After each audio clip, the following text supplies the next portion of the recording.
Hey everybody, welcome to this week's episode of The Lumber Word. Episode number 154. Two guests today, reoccurring guests, Matt Lehman and Bart Charles from Atlantic Forest. Matt from the Lehman's Lumber Guide. Matt, do I got that correct? Maybe you could reintroduce us to the. No, that's still it. Same thing. Layman's Okay. Lumber Guide. And how do people get a hold of you on that? I guess the best way is to go to the website, just do laymansguide.com. For first-time listeners or first-time flyers, there's a 4-week free trial, or you could reach me at matt@laymansguide.com. Perfect. Glad to have you back. And Bart, why don't you introduce yourself also? Bart Charles, Atlantic Forest Products. Been with Atlantic 6 years. Been in the industry longer than I care to share. But I think Ashley and I are about the same, but I think Greg's ahead of us. Whoa, what happened to my screen? Oh, there we go. Thanks for having me on. Long-time listener. I think I'm a second-time guest, third-time guest, something like that. So, Well, glad to have you back. You guys want to start talking about some lumber? We've had an exciting last, I want to say, a few weeks. I'll just summarize what I've been seeing. It seems that a lot of the multifamily jobs that last year people were just buying and holding and covering them as the market was falling, got bought in. There was no need to panic on anything. And then come to this year, the multifamily jobs are starting to show up a little bit more. Southern yellow pine is quite a bit higher than it was 6 months ago and is sticking there. We're noticing the people that were interchanging it, especially up north, are starting to buy spruce again because in many cases that is the cheaper item. U.S. species are back up again. Hem fir, it's got its traditional premium on 4-inch to what it was normally carrying. Texas, Bart, I'll let you talk about that in a bit. It seems like OSB is getting a little bit of move, but overall, it's not crazy. It's slow and steady and plodding along. And Matt, I think I'll let you start off what you're seeing because I think your buy indicators kind of went off a few months ago. You were talking about this time frame. What are you seeing? What does your crystal ball say now? And what are your what's your feeling on things? Just real quick before we do that, I mean, Ash, I think it was on this show in October that we did the jump on your table. Futures were in the 360s, and you were buying 2x6s at sub 300, and we told everybody it was a no-brainer. Apparently, it is. Apparently, it was. Matt? Yeah, it was a no-brainer. I think the lumber market's very easy to look at in big strokes. Like you think about what makes the market move in cycles and seasonals and that kind of thing, but you still have that human behavior factor which causes doubt. Which the market's been grossly undersupplied, and I use that word grossly with enthusiasm because I do believe it's undersupplied. And evidence of that is prices are rising. And Ash, as you just described, the market's just been steady and plodding along. But we're up $100. And yes, or more. I saw a thing yesterday that I was asking my friend Chet on Chat GPT about something, and he said people panic at extremes. And Ashley, I think your final comment today was, what's going to happen next, or what'd you say? Is it overdone? Is the market overdone? And from my perspective, I don't think the market's overdone because it's not overbought, and prices are up on steady.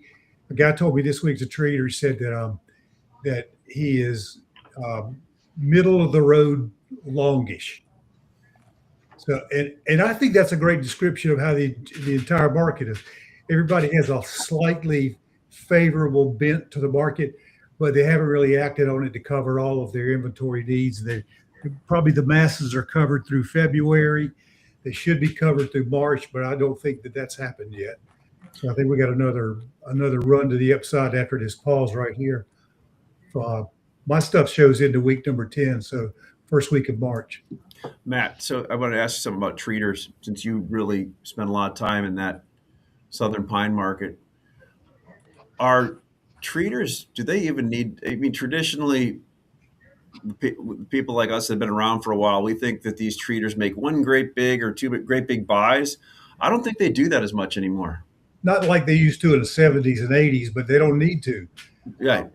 It used to be that you pick the low and you have to carry the inventory for 6 months before you can sell it. And that just, money wise, that just doesn't make sense. But these guys have truss plants and wood preservers have a lot of their inventory needs on contract. But for the time of the year that they're coming into right now, those contracts are not sufficient to take care of all their needs. So I think as the spring starts to close in a little bit, I really expect February is going to be a strong up month when you get, especially for Southern Pine, when you get the treaters and the truss guys all kicked in at the same time. Bart, what's your feeling on the market you live in? You're heavy in Texas, right? Am I right to say that? But also other areas. So yeah, Southwest Texas, Southeast. Yeah. So you look at, I don't know how much pine is up, but I mean, you look at like coastal studs, for example, we're up 100, maybe a little more than that. It's the first time that, some of the guys that, I'm tight with, and this was like right before Christmas, right before the New Year's, they were like, hey, it's the first time we've had a legit order file probably in over a year. So I don't know what inning we are in this move. I'd say we're probably in the later innings, but I'm kind of, with Matt and kind of what you guys are alluding to is I don't think anybody's bought heavy. I think they've bought some. So I think we kind of continue on, kind of plod along here. Maybe this little pause here, gives you an opportunity over the next couple of weeks to maybe buy at these numbers or buy a little better. But I think we plod along here to the upside. Now, this week in Texas there's been no movement because like the Port of Houston, I think it just opened today. Some of the reloads we've used are still closed. A lot of the dealers are still closed because not only they have snow, which they're not used to, they have snow and ice. So, this week there's not a lot of movement, but they've been busy or busier than what they have been. And that state in general had been off probably 30%, in 2025 over, 2024. So I like the market here. I like it to continue on. We, like I said, feels like we may, pause out here a little bit, but pause and do what? Pause to maybe a small pullback, but I don't see much. I don't know what you guys are thinking. I think it's a pause to observe, but nothing's going to happen. I don't think prices are coming off. What do you guys think of these? I mean, I always go with market. I always go with, the market causes the most, the market does what causes the most people the most amount of pain and suffering. And, if you can determine what that is, then you have a pretty good insight into what the market's going to do. So we spent pretty much the second and third quarter last year talking about the need for mills to curtail production as prices kept going lower and lower and lower and lower. And the curtailments were announced and permanent, temporary, blah, blah, blah. We got into the fourth quarter. Nobody built any inventory for 2026, and mills, because they were low on cash, were pressuring to sell every bit of dressed inventory they could. Now we're in 2026. Production is down by some measure. We don't have, I'm waiting. I think we should start to get the final, Q4 numbers pretty soon, which will be enlightening. First quarter is always the lowest production quarter of the year anyway. So I guess I'm going to wait. The market's going to go higher until it looks more like gold and silver, right? I mean, silver's up 7% today after hitting $100 recently, and it's up more. The other thing that I'm watching a lot is the U.S. dollar. If we look at what's happened to the U.S. dollar in the last 12 to 18 months and accelerated lately, Canadian dollar's gone from like 78, 80 cents down to 73, 74. The euro from 105 to 119. I mean, these are big moves, and the talk is that that trend is probably the U.S. dollar is only going to be getting weaker, not stronger, which is going to be excuse me, negative headwind for European and Canadian producers, on top of tariffs and everything else. So there's no new supply coming on. Demand was flat last year. Any increase in demand this year, and sorry guys, and I mean, Matt Beamer's calling spruce 2x4 high of the year $800. I'm looking at the March chart, and it looks to me like it wants to go to 670, 680, which will put you at $800 delivered. Will put you about $100 from there anyhow. So, Greg, Bart was asking what we're seeing on the eastern side of things in eastern spruce, and I mean, we're seeing mills offering things every day. Not a lot. Some items, Bart, like you mentioned, the fact hem first studs being up $100. I mean, 104 and 5/8, Greg, $100 off the low trade now, higher than that at this point. Yeah, I mean, I'd say that most eastern spruce items are up around $100 in the last, I'm gonna say, 6-8 weeks. That's probably about right. Some from early mid-December. Some are up a little bit less. Some may be up a little bit more. I mean, to Bart's point earlier about what I'm seeing is lots of orders on the books, and trucking really being challenging this week with everyone recovering from the winter storm. The most shocking thing to me is all of the customers that are asking for, where's my truck? I go, you were closed on Monday, you opened yesterday, but you want your truck today. You said It's that was not going late. to happen.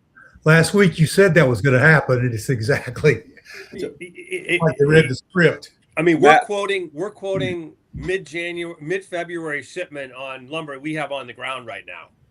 So, I mean, I get inquiries nonstop for stuff to ship next week, and I'm quoting the week of February 16th just because, we've got as many orders as we ever have backlogged on our two book sheet. So it's, I mean, and I think, it's going to be more acute. I'm not seeing a lot of rail shipments on cars that I have due to ship. So I suspect that, Eastern Canada rail was going to be a little impacted. It's certainly going to be impacted, delivering to the customers stuff that was in transit. So I think there's a real squeeze coming here. And I mean, I don't know. I think maybe I'm going to phone up NASA. It's going to be a moonshot. Hey, Greg, I'll start with you, and then I'll go around to Matt and Bart. So, historically or normally, what we're used to is either accumulation and distribution. Either mills don't sell and destroy the market, or raise prices too fast and destroy the market, or buyers accumulate so much inventory that the market turns. And I haven't seen any of that. So what's different this time? What are mills doing right? Because I think they're doing a lot of things right to build an order file, because before you get a price, you got to have an order file.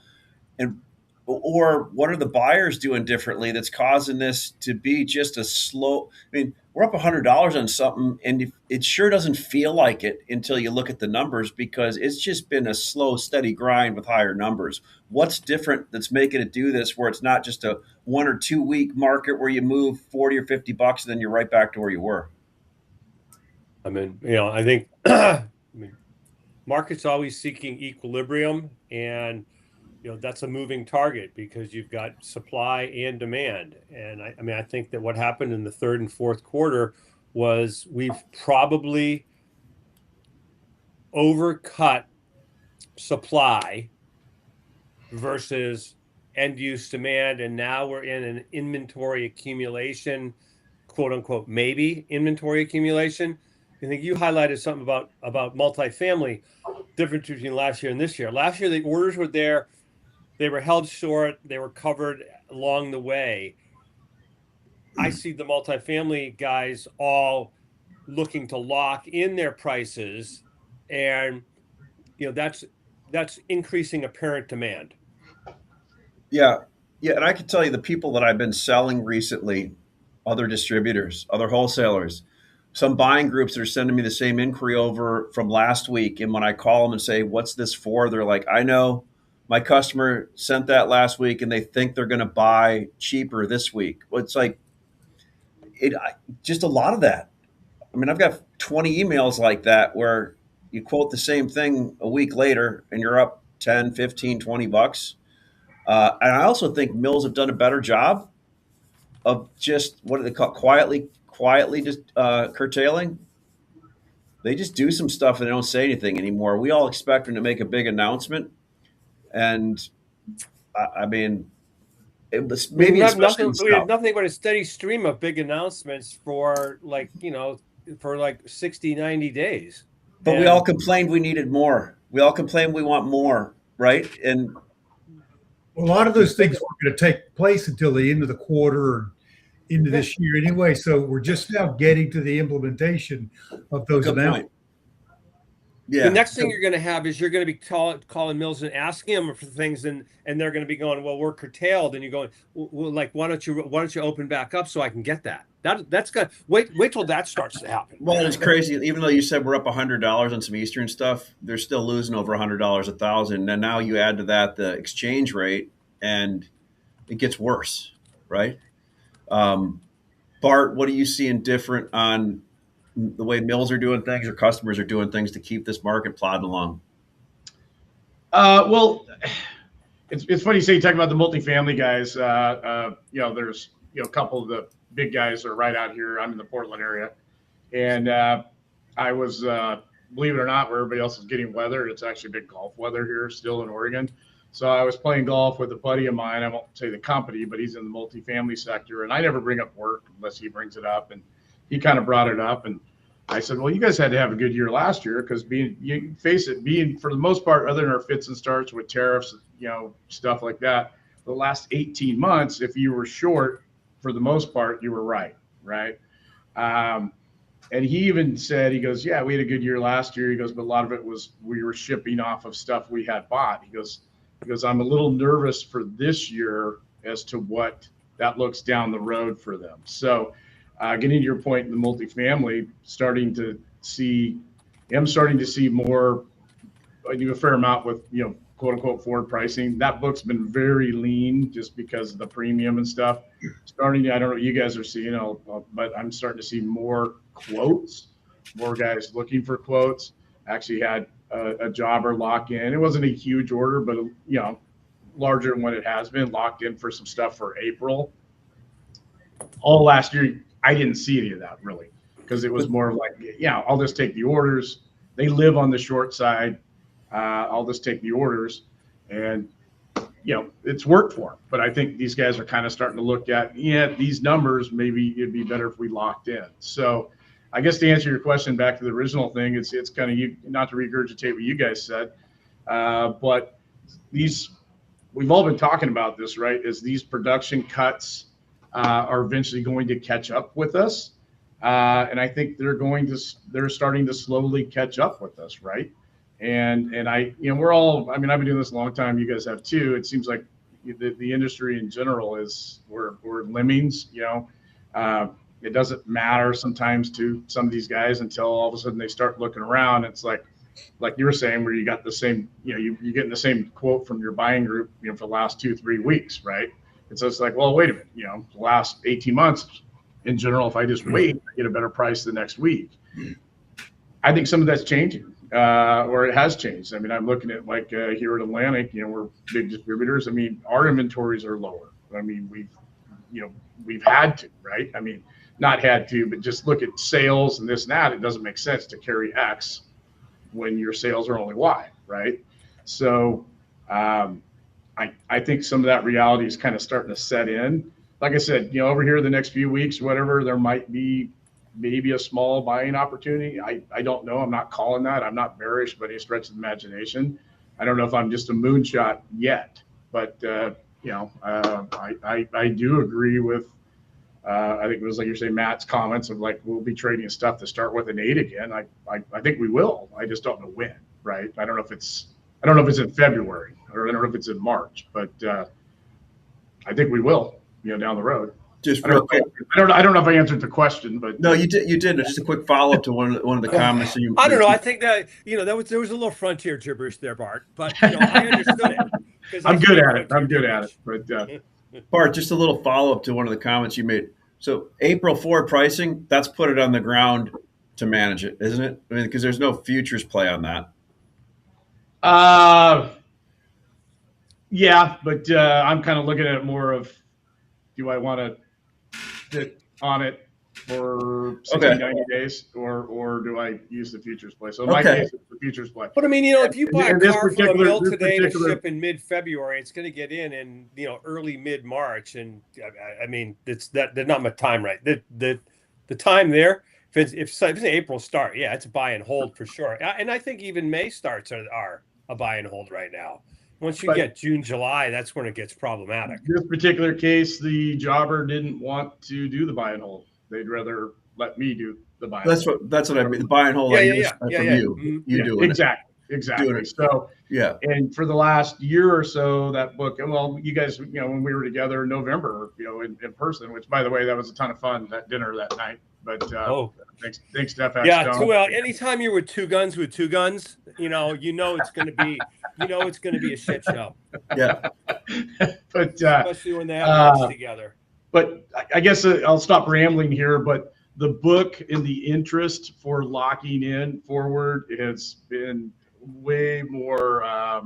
There's a lot more interest and a lot more actual POs being inked to it, where it's like, okay, yeah, I'd rather lock in and put the risk in my lap, right?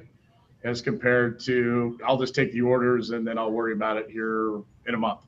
Yeah, Bart, I think there's a huge amount of business that was sold in November, December, and maybe even the first 2 weeks of January that's really underwater. And I mean that's some of the stuff that's going to have to get flushed out over the next 60 days or so. I mean, and I think a lot of, to your point, any softness over the next week or two is going to be met by guys throwing in the towel and going, hey, I better cover this.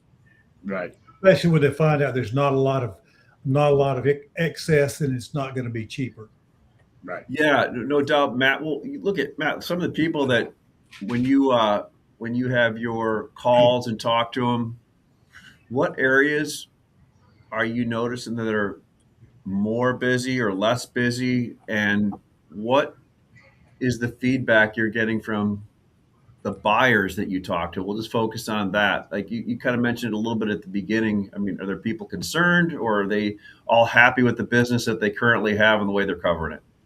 I think everybody, for the most part, fears the upside but respects the downside, and they think that the downside's a possibility, but not till after the spring walk, the April walk, when the home builders get their first road show going.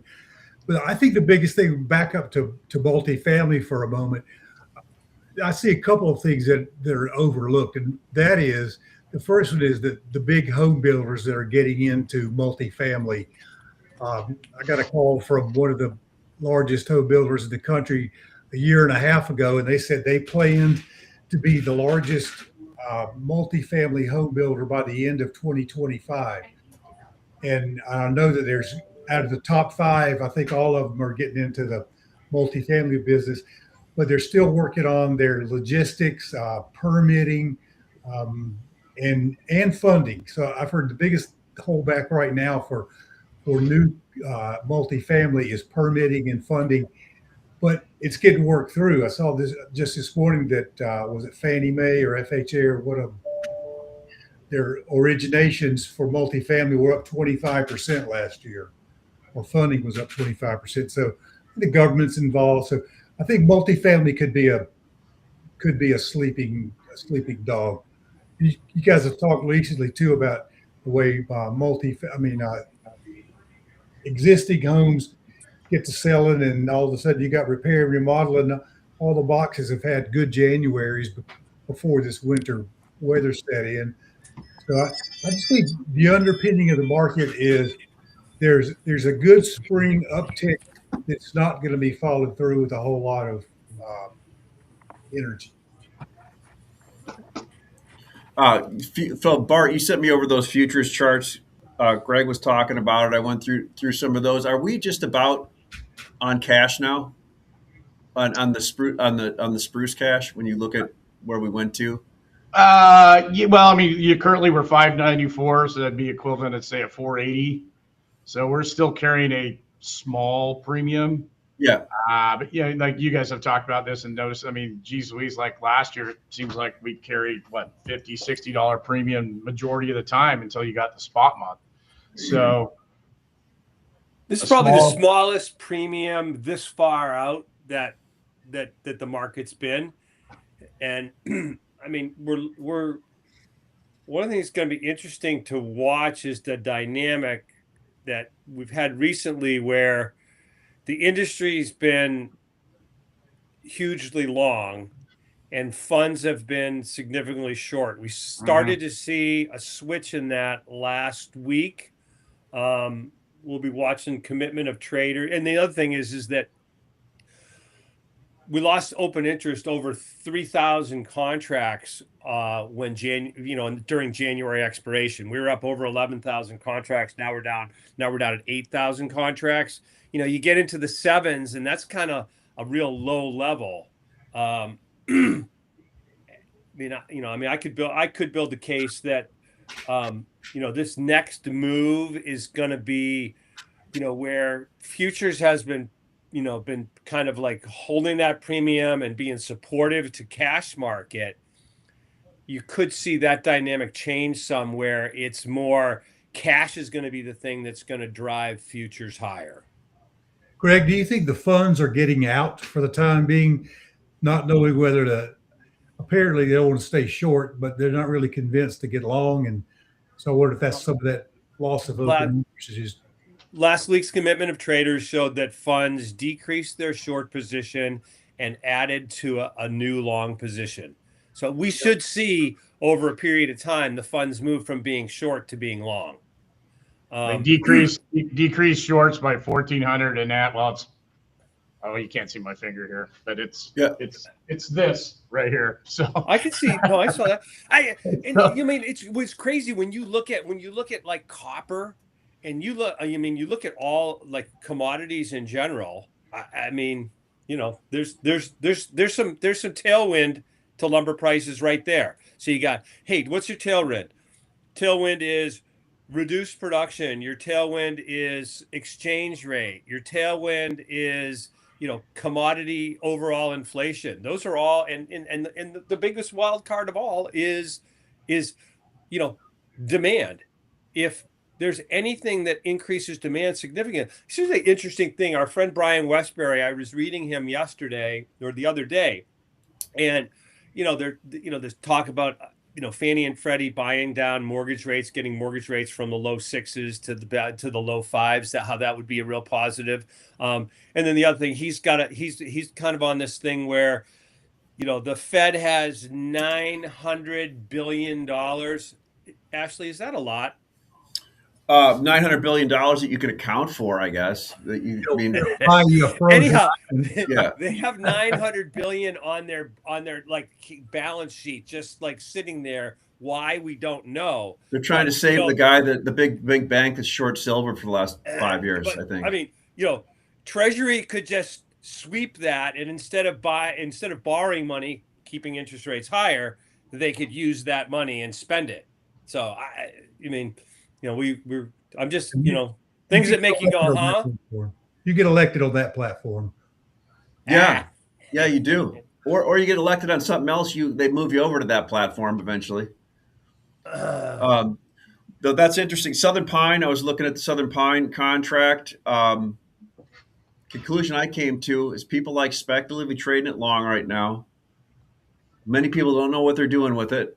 But when I went through all my charts of the Southern Pine contract versus other items you can hedge, there's some items in other regions that have $100, $200, $300 of potential upside using that Southern Yellow Pine East Side contract to hedge with it.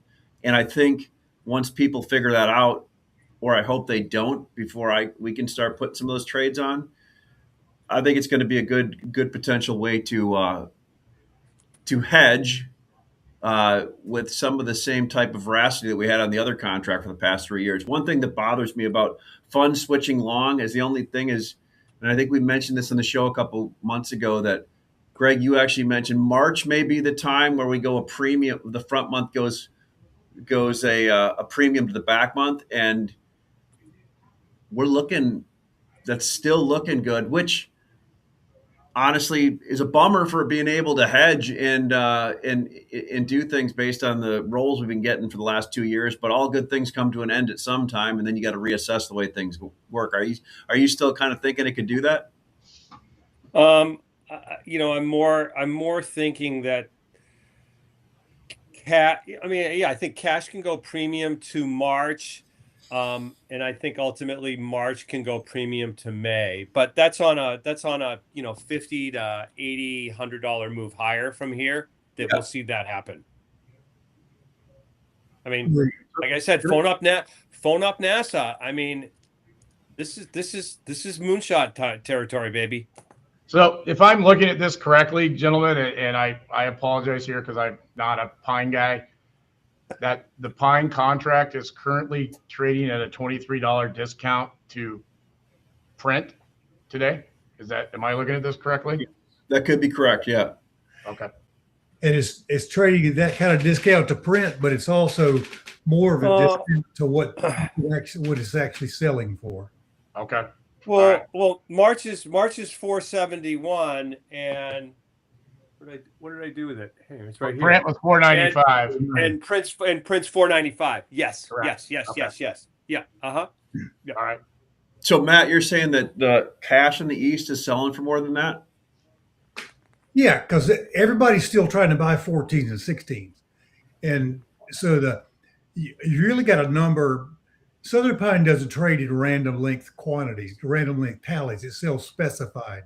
So you got to average those things together. And when you take a tally that people are actually buying 1/8, 2/10s, 3/12s, 2/14s, 4/16s kind of thing. And they want less of the smallers and more of the longer. And I think Charles talked about that last week of the thinking the value of the contract was actually 16s. He did. But it's he made a ton of money, like having no idea what he was doing. I love that about him. I love that. Well, he was trading the directionality, but Matt, I had a conversation with some of the people involved in that this week, and I'm like, hey, you need to come up with some kind of tally and base it off of a specified, because I can load 7 different ways and give you a $40 or $50 variable in the price. And when you got two reporting agencies all complaining that one's better than the other, and what are the actual tallies that you're calling the mill and asking them for based on specified, right? Because if you're doing an 8 to 20 tally, I don't even think many of the mills make 18s and 20s on the east side.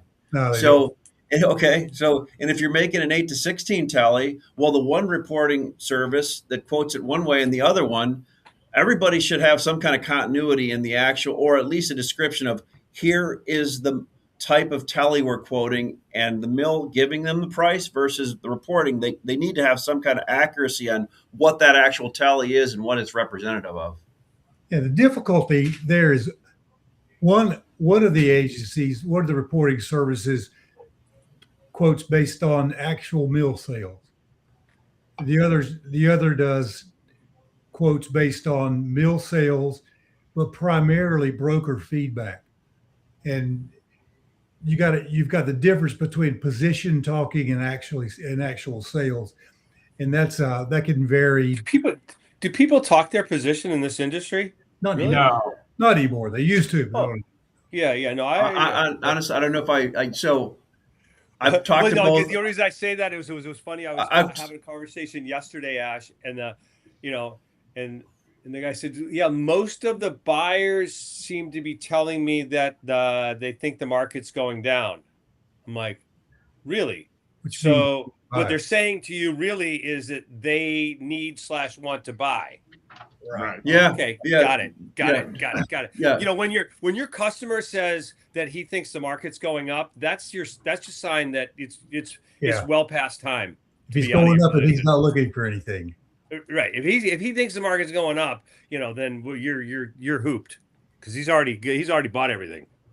Yeah, and you start to get inquiries just to price your inventory too, to find out how well you're sitting.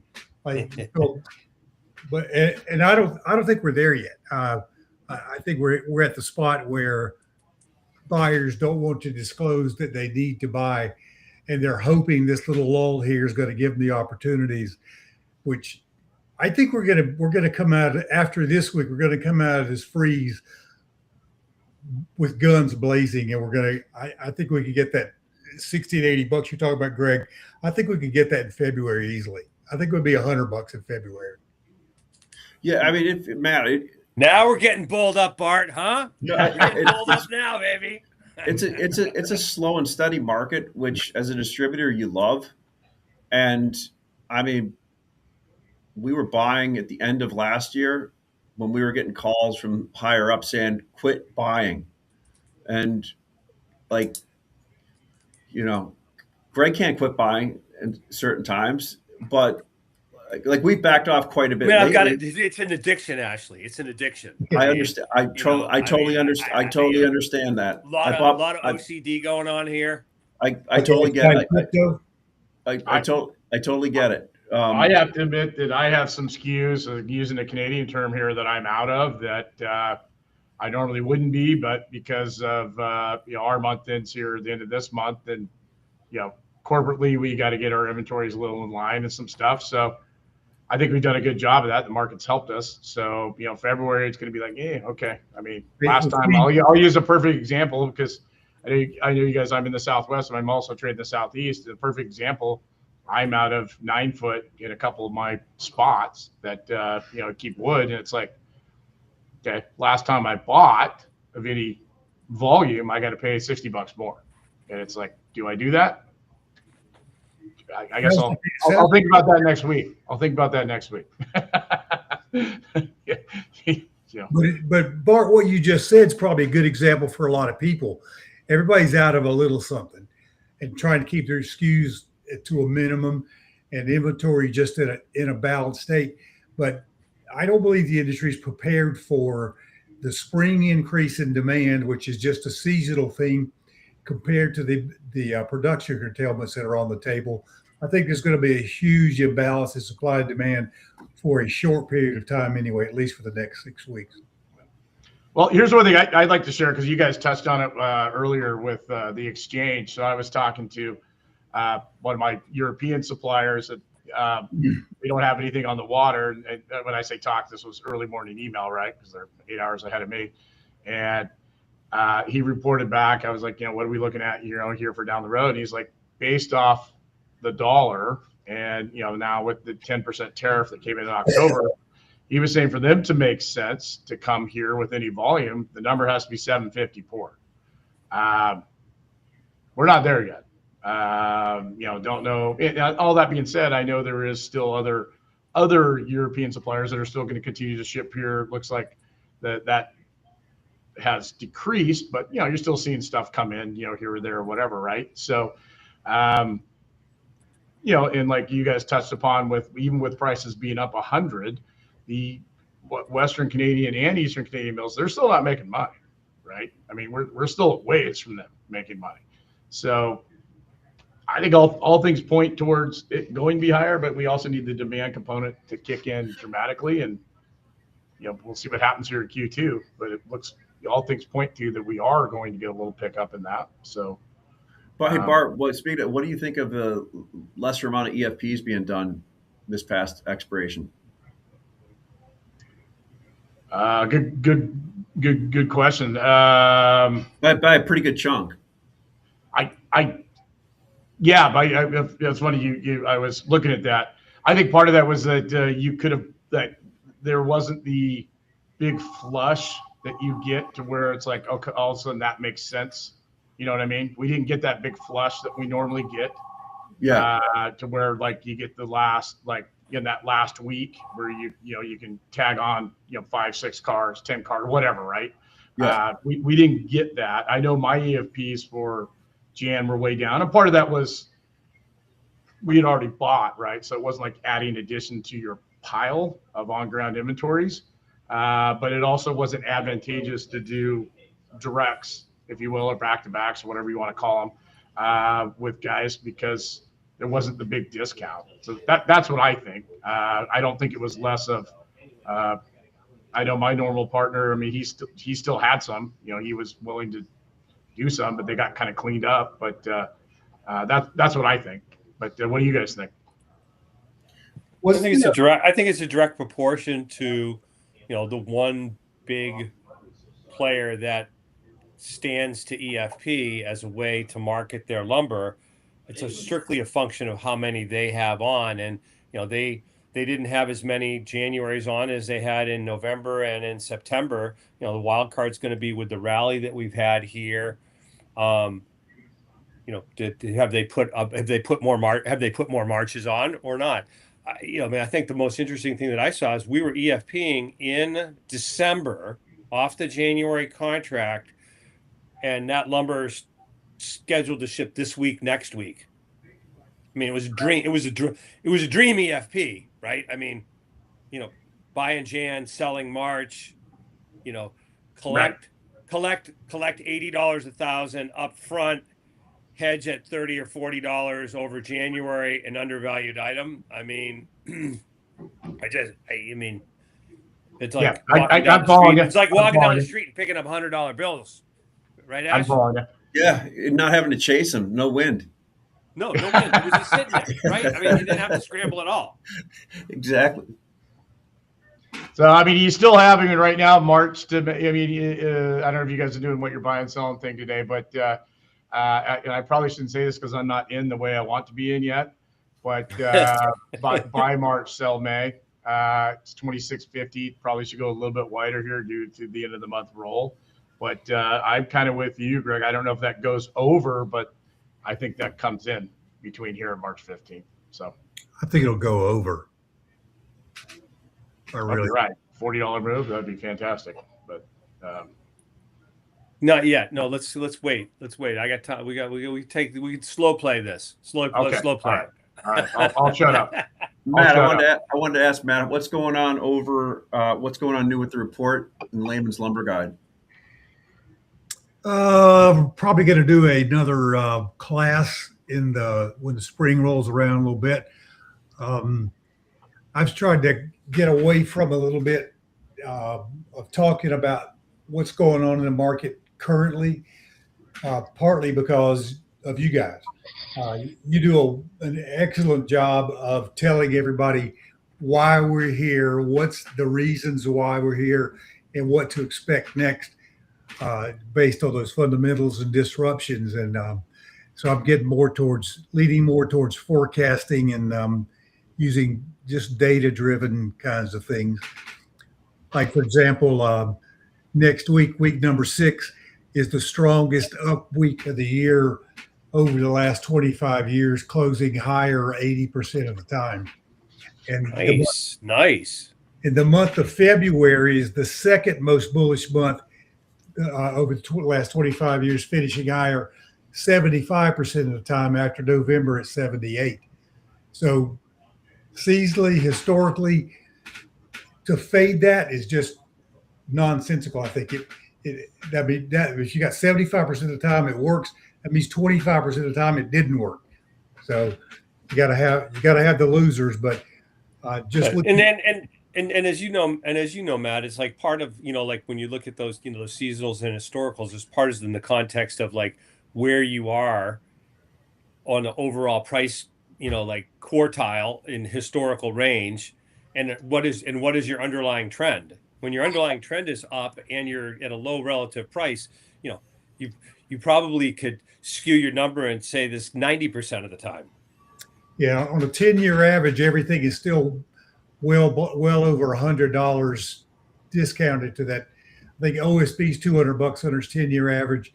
Everything else is about 100 and change under its 10-year average. So still, the value is there for where we've been. And I think spruce and southern pine just turned the corner to be higher than they were last year this time, and everything else is still lower. And Okay. we got lots of upside potential. Well, perfect, guys. We're about 45 minutes into it. So I will put on, thank you both, Matt and Bart, for coming on. And I'll make sure I put in the show notes under, Spotify and Apple, and I'll have both your contact information so everybody can get a hold of you. Appreciate it. Thank you. Awesome, guys. Hey, great. Thanks for being on, guys. Great visiting with you as always. Thanks for having me. Trading out there, Bart. Go get them. All right, man. Thanks, guys. Yep. See you, All guys. right. Yeah.